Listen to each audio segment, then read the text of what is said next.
दोस्तों, कहीं ना कहीं आपने इंटरव्यूज या मीटिंग्स में ये जुमला जरूर सुना होगा कि हमारी कंपनी एक फैमिली की तरह है। 2026 के इस कारपोरेट कल्चर में ये सबसे बड़ा और मीठा झूठ है जो एक प्रोफेशनल इंसान को बोला जाता है। सच ये है कि दफ्तर कोई खानदान नहीं है, ये एक मुआशी मैदान जंग है जहां हर कोई अपने मफाद के लिए मौजूद है। जब आप कोलीग्स को अपने जिगरी दोस्त या थेरेपिस्ट समझने लगते हैं तो आप नादानिस्ता तौर पर अपने ही वकार को कमजोर कर देते हैं। हद से ज्यादा घुलना मिलना और हर वक्त दस्तयाब रहना आपको एक सस्ता और आम इंसान बना देता है। आज आपको नफ्सियात और प्रोफेशनलिज्म की वो 4 ठोस बाउंड्रीज बताऊंगा जिन्हें कायम करने के बाद दफ्तर का हर शख्स, चाहे वो आपका बॉस या साथी मुलाजिम ही क्यों ना हो, आपकी इज्जत करने पर मजबूर हो जाएगा। ये अगले कुछ मिनट आपके कारपोरेट कैरियर को हमेशा के लिए बदल सकते हैं। पहली बाउंड्री, जाती सदमात और राजों की नुमाइश बंद करें। दोस्त,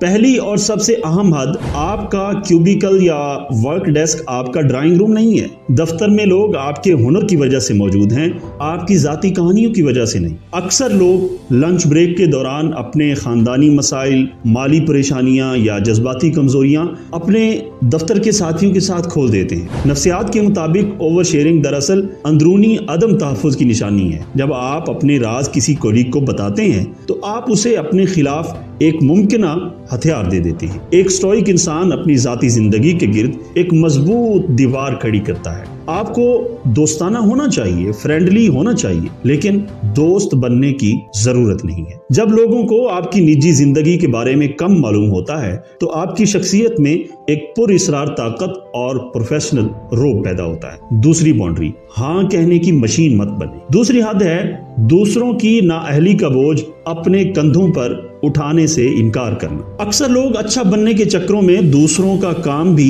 अपने सर ले लेते हैं। अगर कोई कोलीग अपना काम वक्त पर नहीं कर पा रहा और बार बार आपसे मदद मांगता है तो उसे एक बार सिखाना आपका अखलाक है, दूसरी बार मदद करना भी अखलाकी फर्ज है, लेकिन बार बार उसका काम करना आपकी गलती साबित हो सकती है। जब आप हर किसी के लिए हर वक्त दस्तयाब रहते हैं तो लोग उसे आपकी मेहरबानी नहीं बल्कि आपकी कमजोरी समझने लगते हैं और आपको इस्तेमाल करना शुरू कर देते हैं। आप दफ्तर के डोरमेट बन जाते हैं जिसे हर कोई इस्तेमाल करता है। नरमी और मुस्कुराहट के साथ ना कहना सीखें ताकि आपकी जिंदगी भी आसान हो सके। जब आपका वक्त आसानी से दस्तयाब नहीं होगा तो आपकी सलाहियत की कीमत खुद ब खुद बढ़ जाएगी। तीसरी बाउंड्री, सियासत पर खामोशी। तीसरी बाउंड्री आपके किरदार का असल इम्तिहान है। हर दफ्तर में एक ऐसा ग्रुप जरूर होता है जिसका काम सिर्फ बॉस की बुराइयां करना या दूसरों के खिलाफ साजिशें करना होता है। ये गॉसिप सर्कल एक जहरीला दलदल है। याद रखें, जो शख्स आपके सामने बैठकर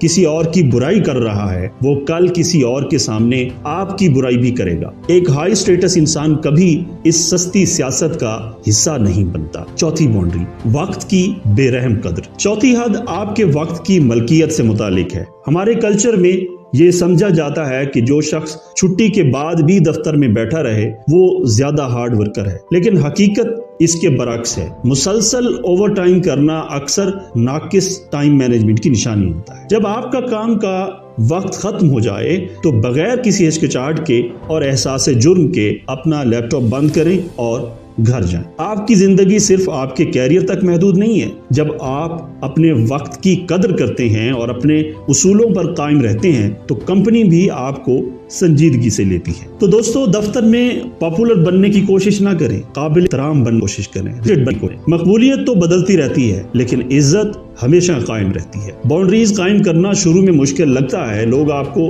मगरूर भी कह सकते हैं और कुछ लोग अभी कमेंट में भी कहेंगे कि आप लोगों को गुरूर सिखा रहे हैं, लेकिन वक्त के साथ वही लोग आपके प्रोफेशनलिज्म की मिसाल देंगे। ये गुरूर की बात नहीं है बल्कि सेल्फ रिस्पेक्ट की बाउंड्रीज हैं। अगर आप आज से अपनी प्रोफेशनल हदें कायम करने के लिए तैयार हैं तो कमेंट में लिखें प्रोफेशनल रिस्पेक्ट। इस वीडियो को उस शख्स तक जरूर पहुंचाएं जो दफ्तर में सबका काम करता है लेकिन उसे ना तो कभी क्रेडिट मिलता है और ना ही उसे कभी बदले में हेल्प मिलती है। उम्मीद है आपको ये वीडियो पसंद आई होगी और अगर ये वीडियो पसंद आई है तो इसे लाइक जरूर करें, कमेंट में अपनी राय का इजहार जरूर करें। तो मिलते हैं अगली वीडियो में, तब तक के लिए खुदा हाफिज।